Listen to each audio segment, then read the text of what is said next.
বিএনপির সবচেয়ে কুল president S M Jahangir কবিরের নেতাকর্মীদের নমুনাটি আজ ঢাকা 18 আসনের এনসিপি ও জামাতের 10 দলীয় ঐক্যজোটের ক্যান্ডিডেট আরিফুল ইসলাম ও তার নেতাকর্মীদের উপর হামলা চালায় এস এম জাহাঙ্গীর কবিরের নেতাকর্মীরা। এতে বেশ কিছুজন নেতাকর্মী আহত হয়। আপনাদের সামনে এখন তুলে ধরবো আমি এই জাহাঙ্গীর কবিরের ও তার নেতাকর্মীদের কিছু কর্মকাণ্ড। আপনারা মনোযোগ দিয়ে অবশ্যই শুনবেন।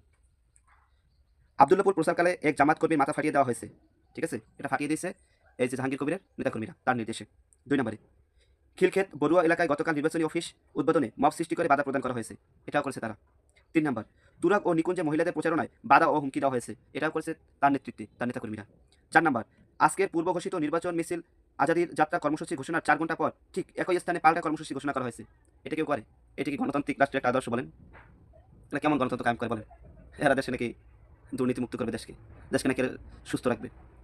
তারাই দেশের ভিতরে কিন্তু মব সৃষ্টি করে, অস্থিতিশীলতা তারাই সৃষ্টি করে।